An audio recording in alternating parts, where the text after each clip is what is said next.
بسم اللہ الرحمن الرحیم الحمد للہ رب العالمین والصلاة والسلام علی سید الانبیاء والمرسلین وعلی آلہ وصحبہ اجمعین اما بعد فاعوذ باللہ من الشیطان الرجیم بسم اللہ الرحمن الرحیم یا ایہا الذین آمنوا ادخلوا فی السلم کافہ ولا تتبعوا خطوات الشیطان وقال النبی صلی اللہ علیہ وسلم من تشبہ بقوم فہو منہم او کما قال صلی اللہ علیہ وسلم۔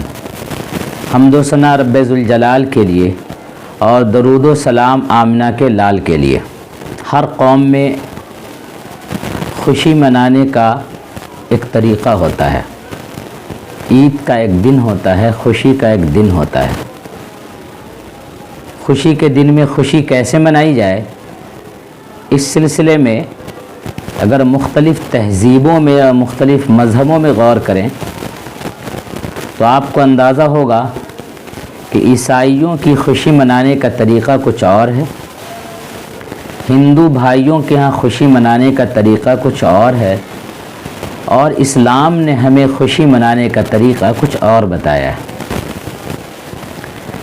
مثال کے طور پر ہندو بھائیوں کے یہاں خوشی منانے کا طریقہ، جیسے آج کل دیوالی اور چھٹ پوجا یہ لوگ مناتے ہیں، اس پر غور کیجیے آپ تو ان کی خوشی منانے کا طریقہ ہے۔ رام جی جب بہت دنوں کے بعد جنگل کی زندگی گزار کر کے شہر واپس آئے، اپنی بستی واپس آئے، تو لوگوں نے خوشی منانے کا یہ طریقہ اپنایا کہ اپنے گھروں کو صاف کیا، گلیوں کو صاف کیا اور اپنے گھروں پر دیا جلایا۔ دیا اس لیے جلایا کہ دیا جلانا ان کے یہاں عبادت کا حصہ ہے۔ آپ نے دیکھا ہوگا مورتی کے سامنے دیا جلایا جاتا ہے، آپ نے دیکھا ہوگا کہ دکان میں لوگ مورتی رکھتے ہیں اور اس میں بھی دیا جلاتے ہیں۔ پہلے دیا جلایا جاتا تھا، اب کے زمانے میں دیا کی جگہ پر بجلی کی جو لائٹیں ہوتی ہیں وہ جلائی جاتی ہے۔ دکان میں بھی پہلے مورتی لگائی جاتی تھی، اس پر دیا جلایا جاتا تھا۔ دیا جلانے میں تیل کی وجہ سے دیوار خراب ہوتی تھی۔ اب زمانہ ترقی کر گیا ہے تو یہ لوگ تیل کی جگہ پر اور دیا کی جگہ پر لائٹ لگا لیتے ہیں۔ چنانچہ دیوالی کے موقع پر ہندو بھائی اپنے گھروں کو جو سجاتے ہیں اور دیا جلاتے ہیں، وہ اصل میں ان کی خوشی منانے کا طریقہ ہے۔ شریعت میں جو خوشی منانے کا طریقہ بتایا گیا ہے وہ ایک عبادت کے مکمل ہونے پر خوشی منانے کو کہا گیا ہے۔ عیسائی لوگ خوشی مناتے ہیں عیسیٰ علیہ السلام کی پیدائش کے دن، ہندو بھائی خوشی مناتے ہیں رام جی کے جنگل کی زندگی گزارنے کے بعد واپس آنے پر، لیکن مسلمان خوشی مناتے ہیں رمضان کے 30 روزے مکمل کرنے پر یا حج کی تکمیل پر خوشی مناتے ہیں۔ اس کو عید الفطر اور عید الاضحیٰ کے نام سے جانا جاتا ہے۔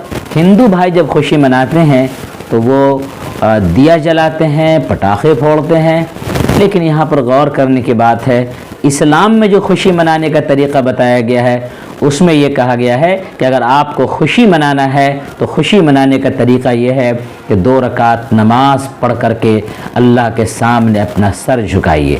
اگر آپ کو خوشی منانا ہے تو غریبوں میں صدقہ بانٹیے، جس کو صدقہ فطر کہتے ہیں۔ اگر آپ کو خوشی منانی ہے تو قربانی کیجئے، اور قربانی کے گوشت کو 3 حصوں میں بانٹ کر کے غریبوں میں بھی بانٹیے، دوست احباب میں بھی تقسیم کیجئے اور خود بھی کھائیے۔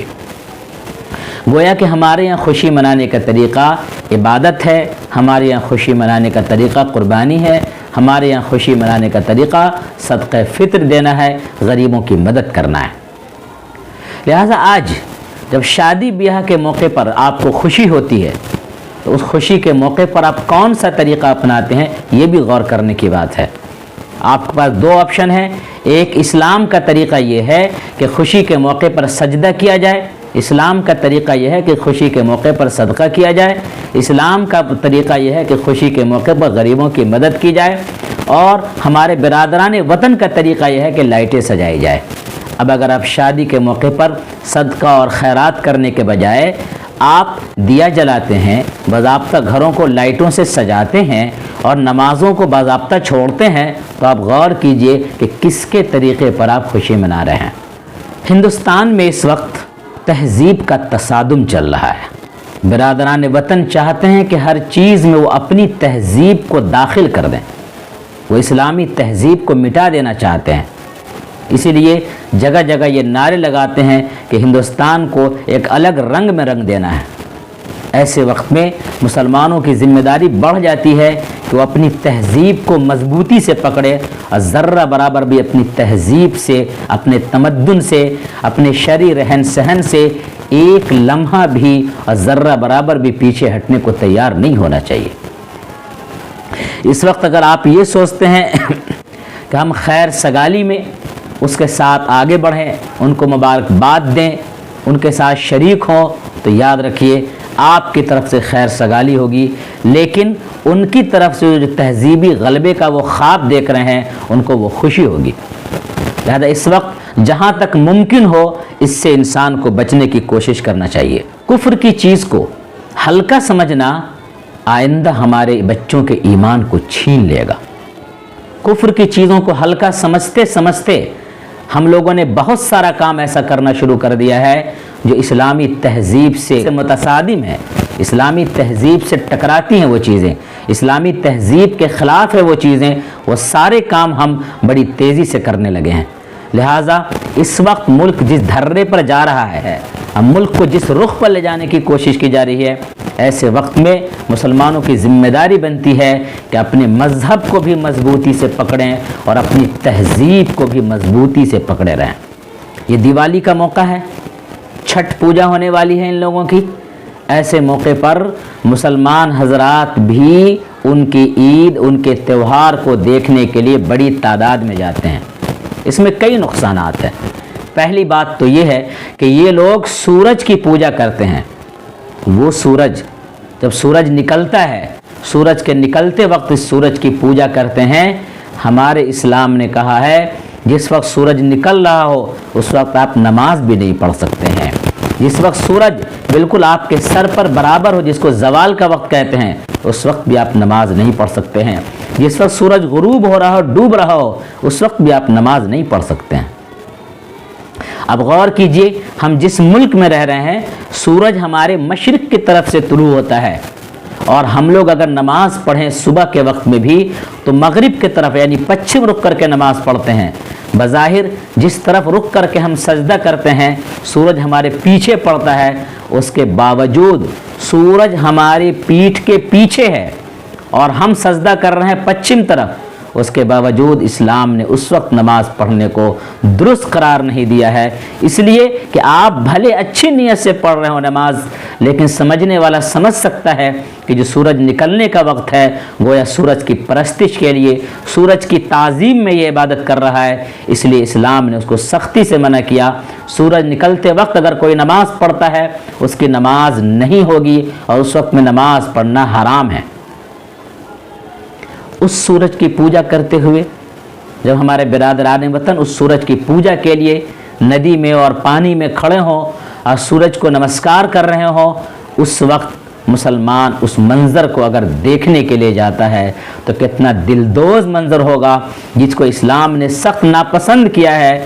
اس عبادت کے کرنے والے کو، سورج کی پوجا کے کرنے والے کو اگر ہم دیکھنے جاتے ہیں تو یاد رکھیے اس پوجا سے اللہ ناراض ہوتا ہے۔ اللہ کو چھوڑ کر سورج کی پوجا کی جائے تو اللہ کو سخت ناراضگی ہوتی ہے، اور ایسے وقت میں اللہ کا ماننے والا مسلمان اگر اس کو دیکھنے کے لیے جائے تو اللہ کو کتنا غصہ آئے گا۔ لہذا پہلی بات تو یہ ہے کہ ایسے وقت میں جانا نہیں چاہیے۔ دوسری بات اس میں حدیث ہے من تشبہ بقوم فہو منہم، اس دن چونکہ برادران وطن وہاں پر جاتے ہیں، اگر آپ جاتے ہیں تو ان کی بھیڑ بڑھاتے ہیں، اور ان کی بھیڑ بڑھانا، ان سے مشابہت اختیار کرنا، ظاہر سی بات ہے رسول اللہ صلی اللہ علیہ وسلم نے فرمایا جو کسی قوم کی مشابہت اختیار کرتا ہے وہ انہی میں سے ہوتا ہے۔ اس وجہ سے بھی جہاں تک ممکن ہو اس سے گریز کرنا چاہیے۔ حضرت عمر رضی اللہ تعالی عنہ نے فرمایا لا تدخلوا یوم عیدہم فی کنائسہم، کہ برادران وطن کہ عید کے دن، ان کی خوشی کے دن، ان کے تہوار کے دن ان کی پوجا پاٹ کی جگہوں پر نہیں جانا چاہیے۔ یہ کلیئر حضرت عمر رضی اللہ تعالیٰ عنہ نے منع فرمایا ہے۔ دوسرا نقصان اس کا یہ ہے کہ عورتوں کو تو ویسے بھی گھر سے نکلنا نہیں چاہیے، بہت ضروری کام سے گھر سے نکل سکتی ہیں عورتیں، لیکن باضابطہ پوجا پاٹ دیکھنے کے لیے عورتوں کا نکلنا، اس کی اسلام قطعاً اجازت نہیں دے سکتا ہے۔ لہٰذا اس سے گریز کرنا، اس سے بچنا انتہائی ضروری ہے۔ تیسری بات اس سلسلے میں یہ ہے کہ جب آپ عورتوں کو بھیجتے ہیں اور ساتھ میں بچوں کو بھی بھیجتے ہیں، ہو سکتا ہے آپ خیر سگالی کے لیے جائیں، ہو سکتا ہے کہ آپ تماشا دیکھنے کے لیے جائیں، ہو سکتا ہے کہ آپ صرف کسی کی دلجوئی کے لیے جائیں، لیکن آپ کا بچہ وہ کفر کرتے ہوئے، شرک کرتے ہوئے، شرکی اعمال کرتے ہوئے جب دیکھتے ہیں تو اس اعمال کی حقارت اور اس کا ہلکا پن اس کے سامنے آتا ہے۔ وہ سمجھتا ہے گویا کہ اس کو دیکھنا اور ایسا کرنا کوئی بڑی بات نہیں ہے، اور جو اس کو ہلکا سمجھے گا، کمتر سمجھے گا، اس میں کوئی حرج محسوس نہیں کرے گا، آئندہ کوئی ٹھکانہ نہیں ہے کہ وہ بھی اس پوجا پاٹ کو کرنے لگے۔ اس لیے اپنے بچوں کے ایمان کی حفاظت کے لیے بھی ضروری ہے کہ اپنے بچوں کو ایسی جگہوں پر لے جانے سے بچیں، تاکہ بچوں کا ایمان مضبوط رہے اور شرک کی چیزوں کو دیکھ کر کے ان کا ایمان کمزور نہ ہو۔ آپ کہیں گے کہ ہم تو ان کی پوجا پاٹ کے لیے نہیں جاتے ہیں، ہم تماشا دیکھنے جاتے ہیں۔ یاد رکھیے، آپ کس نیت سے جاتے ہیں اس سے کوئی فرق نہیں پڑتا ہے، سامنے والا آپ کو کیا سمجھ رہا ہے اس پر بھی غور کرنا ضروری ہے۔ یاد رکھیے، رسول اللہ صلی اللہ علیہ وسلم جب مکہ سے ہجرت کر کے مدینہ تشریف لے گئے تھے تو مدینہ جانے کے کچھ دنوں کے بعد مکہ کے کفار نے طعنہ دیا کہ یہ مسلمان جو مدینہ چلے گئے ہیں، مدینہ جانے کے بعد وہاں کی آب و ہوا ان کو سوٹ نہیں کر رہی ہے، اور وہاں کی آب و ہوا کی وجہ سے یہ لوگ کمزور ہو گئے ہیں۔